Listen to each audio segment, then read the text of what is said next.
Welcome back. Well, we continue with the countdown to the Finance Minister's medium-term budget policy statement that will be addressed or given to us at 2 o'clock this afternoon. And I said this earlier, economists believing the top of the agenda for National Treasury's plan will be Eskom debt, the public wage bill and social relief as the country faces this rising cost of living. And of course, these very concerning numbers of high unemployment. But to take us now through the discussion, we are joined by SABC Economics and News anchor Nastassia Arendse. Nastassia, good morning to you, and thank you so much for joining us.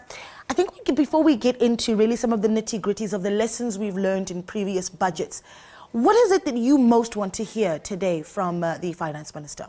Well, apart from the fact that most economists said that he will probably announce better fiscal position, and that's because of that windfall, I am expecting him to give us a little bit more detail, maybe not as much, but a little bit more detail in terms of what he plans to do with Eskom debt. Can the government afford to take it on? But also from a social relief perspective, I mean, as you mentioned, the cost of living is increasing. We're seeing it in the CPI and other sort of metrics that we look at. So what is the way forward on that front, and whether we can afford it, but also whether there's anything that has changed from some of the estimates that we had in the February budget, and by how much has that changed, and what he's foreseeing at least for the next 3 years from a fiscal framework point of view. Yeah, I know that what we've seen a lot of in a lot of the narrative in the country during these tough economic times, you've had a lot of South Africans saying, oh, we've had better times.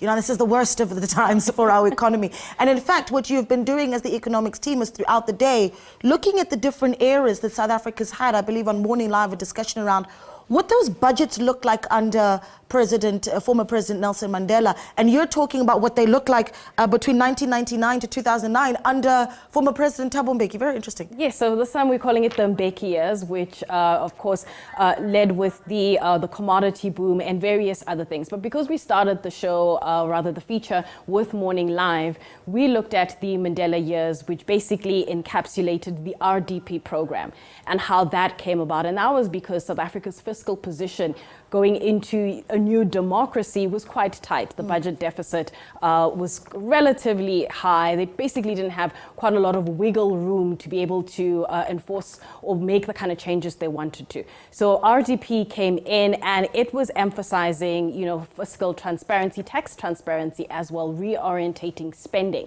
And as much as it had its sort of wins, capacity constraints started to affect them. So then as much as you had those wins, there were unspent funds that we started to see. Budgets being sent back. Exactly. Yeah. So then we started seeing weaknesses in provincial expenditure management, which was also contributing to overspending. And then come 1998, just before, you know, we had the Mbeki years, we then reintroduced GEAR.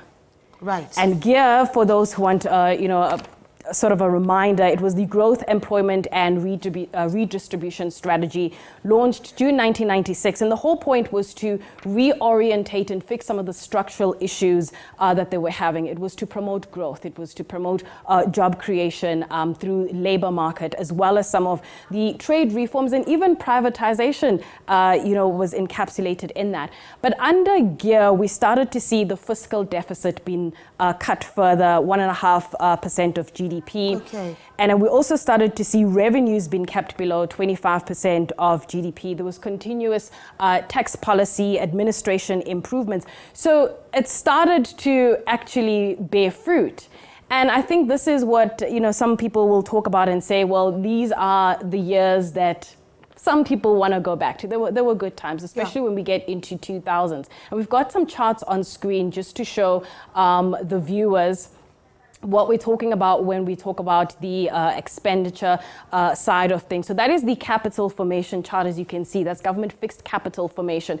And it just shows you in terms of the kind of spending we were seeing from 1993 all the way to 2022. That's the net borrowing requirement. So as you can see, from 2001, very little was being borrowed, and things started to change around about 2009, 2011.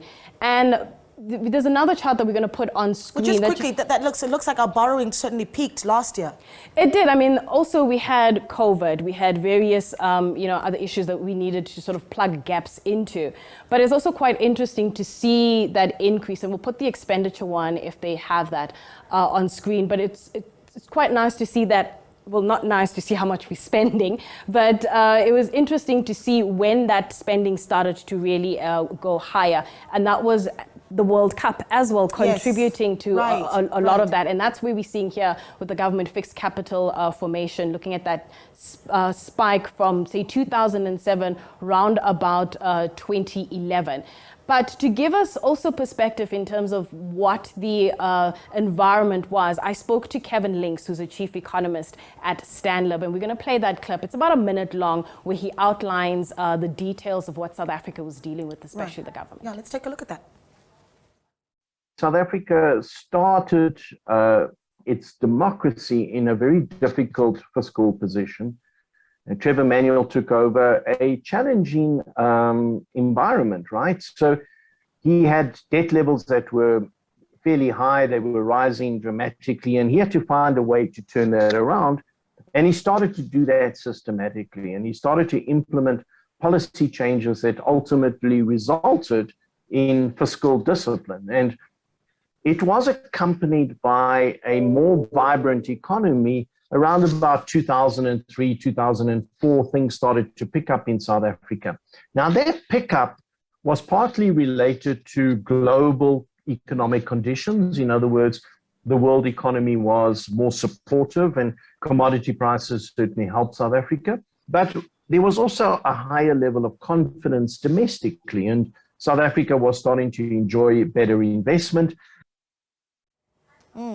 A higher level of confidence in the country, and this is from consumers in the country and investors as well, outside of our very own borders. I wonder where you feel about that confidence and where it sits right now. But I was also curious to ask you about, during those Mbeki years, between 1999 and 2009, what was the state of our state-owned enterprises back then? They weren't, I mean, the numbers weren't pretty, but they weren't as ugly as we are seeing them right now. The Mbeki years also, it was all about the consolidation of state-owned entities and fixing them as much as possible. And they did quite a lot of that legwork from a provincial side when they started seeing that RDP had capacity constraints, and you're starting to see the municipalities overspending. So there was a lot of stuff being done on the ground under gear, under the Trevor Manuel years as well. And you may not remember this because it feels like such a long time ago. We used to have an A-grade rating. Really? That's actually hard to imagine because we're so used to hearing junk statuses. Yeah. Well, I mean, are you optimistic about what we'll get from the finance minister this afternoon?